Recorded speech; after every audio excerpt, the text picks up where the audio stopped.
I'm Kevin Allen. I'm the director and choreographer of the KVN dance company. It's my baby, my dream that I've tried to bring to life.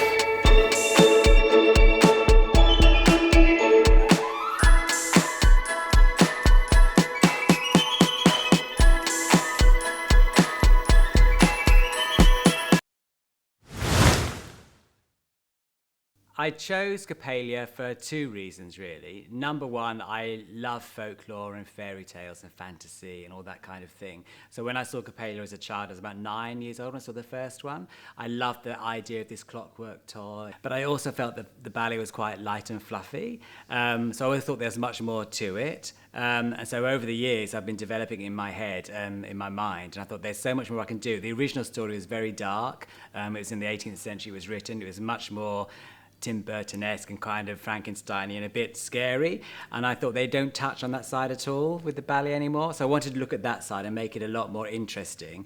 And then secondly, because it is a dance company, I wanted to launch a company with something people would recognise. So rather than saying, if you say King Lear, you know you're going to go and see a play. If you say Swan Lake, you're going to go see a ballet. So I thought, well, if I do Coppelia, everyone knows it's a dance-related topic. It'll entice the dance audience. The people that don't understand dance will go, oh, they'll get what it is. So I thought it was important to have a name that made sense to everybody.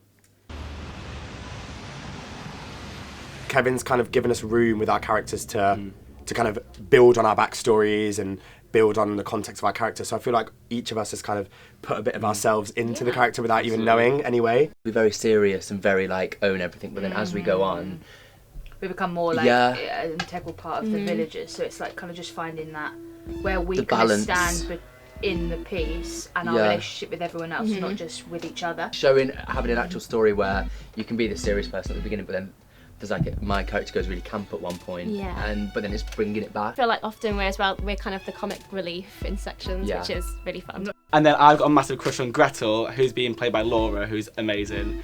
So whenever I'm like trying to move to Laura or I see her in a scene, like my focus is trying to make myself look nice, give a sweep of the hair, dust my jacket off. So then like ready, so we do quite a lot of partner work, so it's nice to make sure that that story is developed in it. That's why I had to think of the backstory before I then went on to think, why am I going to Laura at this point, who's playing Gretel? Most dance companies are a company, and you have your soloists and your principals, and the company's the core, and that's kind of it. And I accept that. That's part of what makes a company a dance company. With my company, with the KVN company, I very much wanted to make them a company that all were featured. They were all had a purpose. They all had a backstory. They weren't just a couple of girls dancing to make it pretty. I was like, well, why are there a couple of girls dancing, or why are there a couple of guys dancing? So I decided with Coppelia, we had 4 really strong lead characters from the original story. And I kind of created them literally at the top of my head, that I want this girl that's much more grounded and loves her music, and I want this guy who's kind of geeky and really into books and quite intellectual. And as they developed, and the audience doesn't need to know what your backstory is, but as a character, if you're sitting on stage for a minute, why are you sitting on your stage, and what are you thinking about, and is it something that happened in your family history? And that makes that character much more interesting, and it makes the performer much more interesting.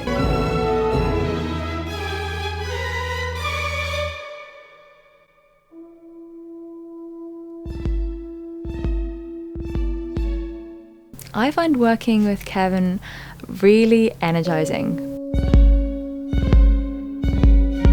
because he's so full of ideas, but he doesn't come in with any assumptions. He comes in every day and it's like he's literally writing out the story with us.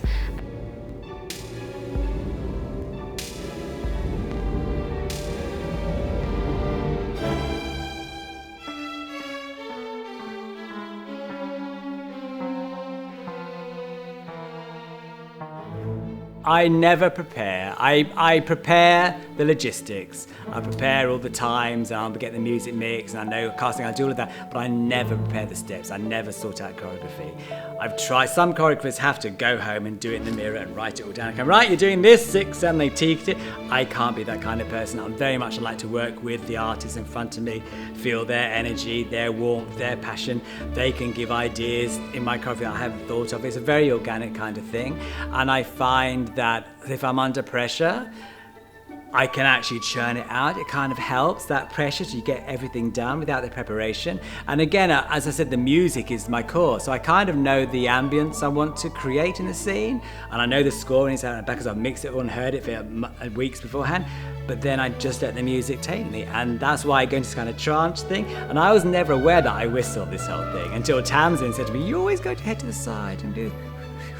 And now I'm aware that I do it, and what I'm doing is I'm singing the score. I can hear the whole score in my head, and I'm whistling it through, and then in my head, I'm doing ooh, no, brother, ooh, no, and I'm going through about 8 or 9 variations of what I want it to be. Ooh, and I go, okay, it's going to be this one, and then I decide what one it's going to be. And I've always been able to do it. I've always been able to have a space and choreograph 8 different people individually and go, right, do it all together, and it all just fits. It's like a chess thing. I don't need to see where I say, you do 1 8 there, 4 8 there, you jump there, blah, you, and they go, yeah, just do it, 6 7 8, and they all do it, and it all just happens. And I've always had that ability. My sister hates me playing those logistic games because I can always think 3 steps ahead, you do that, got ya. I just have that thing.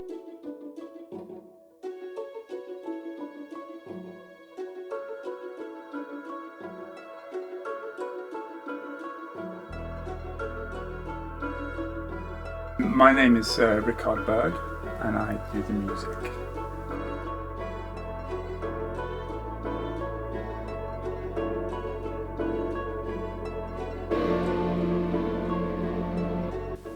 The process for making the Coppelia score has been incredible in that you obviously have the score itself, which was written in 1870 by Leo Delibes, and that's the famous music that everybody knows. Kevin had this weird idea that he wanted to go off rail and just do his own production of it and not be too precious about keeping everything as was, which suited me perfectly. So I would keep the core sections that are needed for Coppelia to be Coppelia, and then go off piece basically and just go on a tangent and follow the vibe of what Kevin was kind of describing to me, because all these characters are really strong, and the story that he wants to portray and the mood of the story, it's very clear, but there are no boundaries.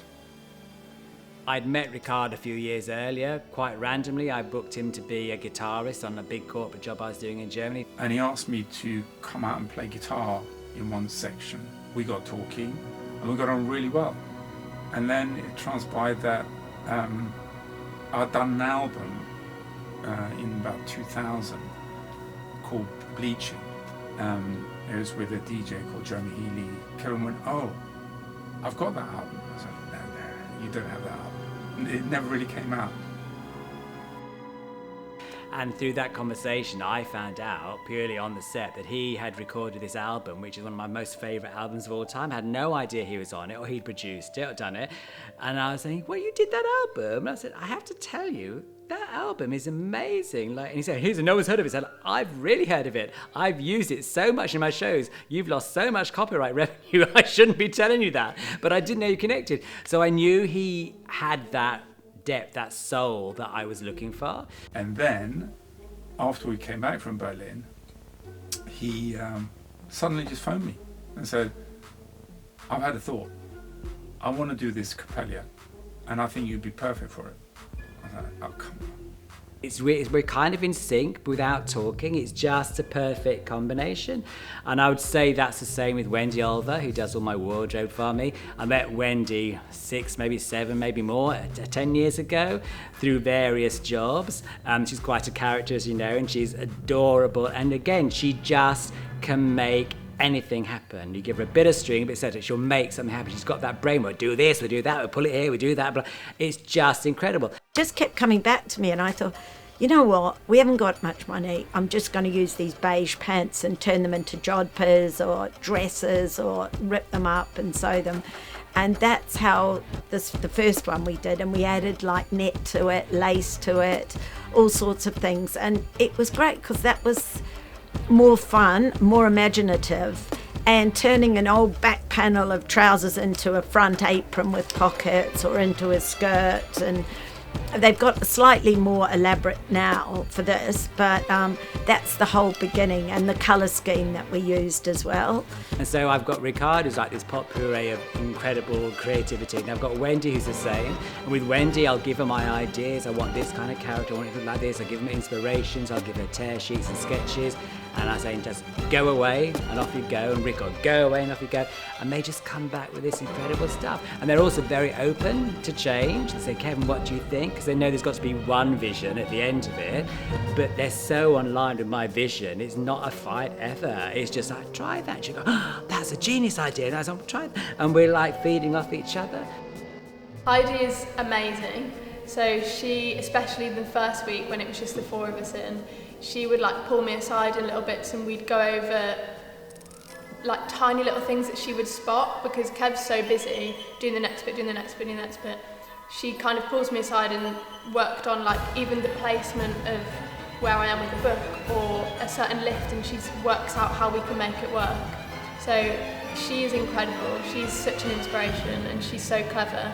Same as Tamsin, she's been so welcoming into the company. Tamsin and Heidi are just absolutely brilliant. Like, talk about two strong women. Like they are, you know, I really, really admire their like tenacity. I think the three of them, Kev, Tamsin and Heidi, what a team. Yeah, absolutely. Yeah.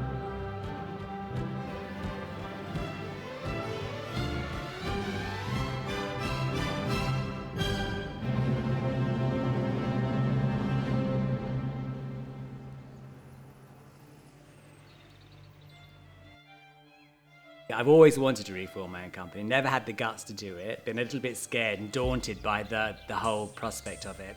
And so 4 or 5 years ago, I decided to trial a workshop in Los Angeles, which is with just a couple of dancers, Coppelia and Dr. Coppelius, and we did 1 6-minute version, and I started and did things and I filmed it just to get a feel. And that got an amazing response, and it gave me the encouragement to go, actually, you do kind of know what you're doing. So then the following year, I came back to London and decided to do a longer workshop version of it, which terrified the life out of me. I was thinking all the time, what on earth am I doing? Why am I putting all my work on this pedestal to people to come and view it, judge it, hate it, love it? It's a weird thing to do, you know?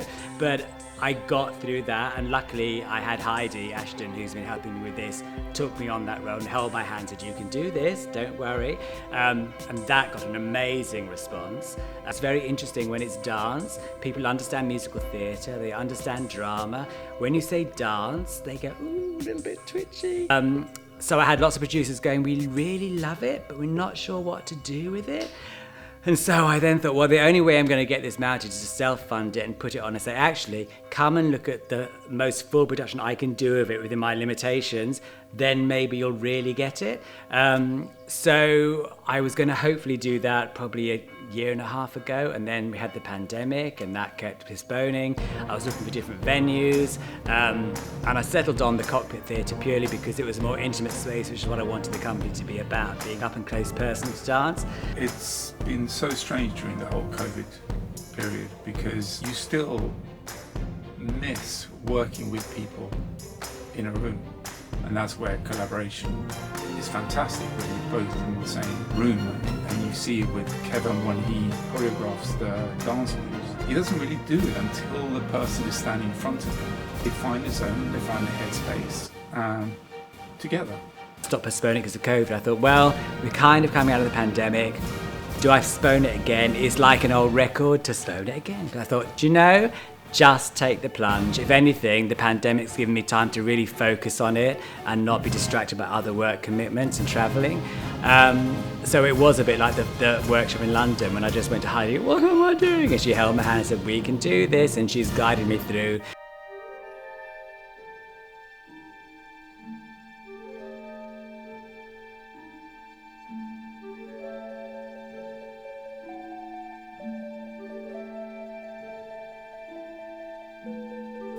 I've realised actually yesterday I messaged a few friends that I haven't spoke to, because you're just wrapped up in this world. So when you're doing the show, you know, these become your family for the time that you're doing it. So it's so important to get on with your cast. everyone's just so invested in it and just wants it to work. That everyone's really lovely to work with because we've got a common goal, you know, so nobody is working against anyone else. It's not like, well, I don't care if your thing doesn't work as long as my thing works. It's like we want the whole thing to work, and we understand that means that sometimes we might have to adapt what we're doing, or you might have to adapt what you're doing, and everybody's working really well in that way. I think we all like to be able to bounce ideas off people who we trust, and Kevin surrounds himself with a great team.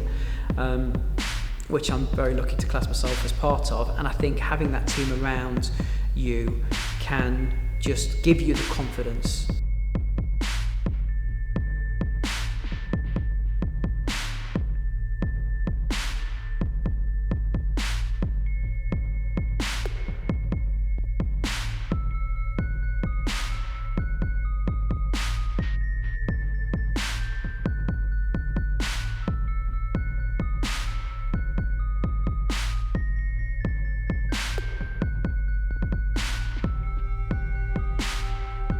I love working with Kevin.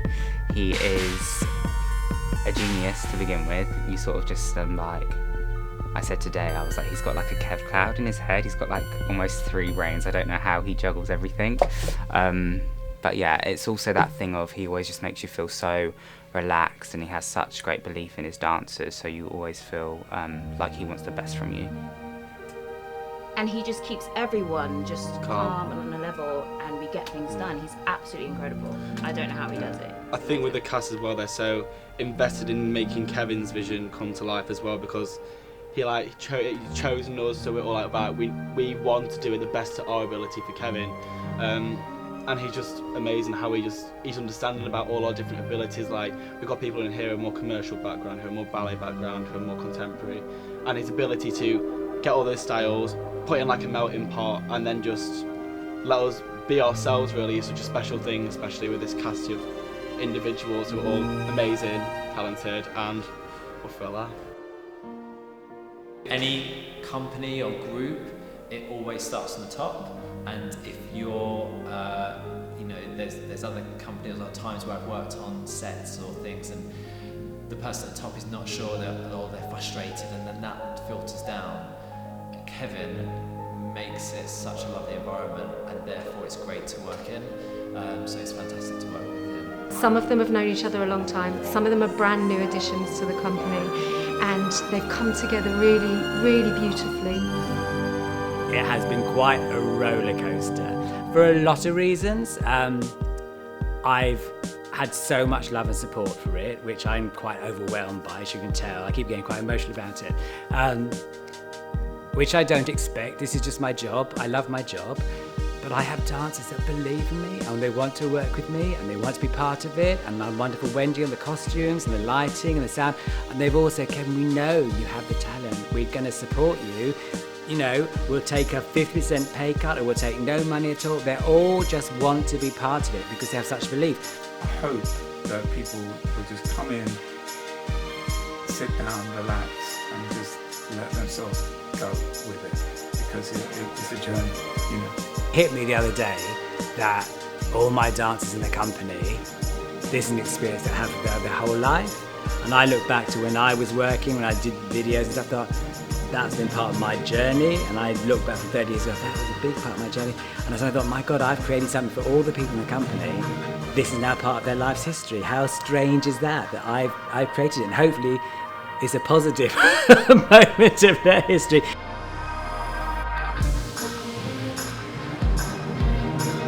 But I did think, God, that's quite daunting, that they'll be 50 going, oh, I did this thing for Kevin Allen, do you remember him?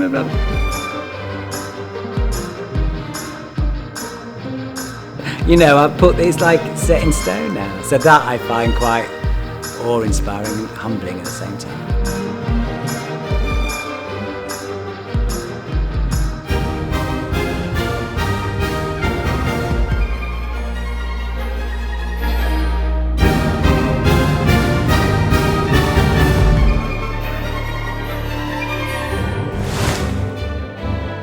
I was one of the OGs. I've been on hold for the last 4 years. I was one of the OGs in this production. So it's great to see it on its feet. It really is. You're gone. Are your teeth still in your mouth? Ice packs. Do you want ice packs? Please ice his mouth, please. Sure, I think Yes. just ice it anyway. I think I'm you sure should. it'll be fine. Why don't we? Yeah, get that. Oh my god, I'm not best. Oh, stop it.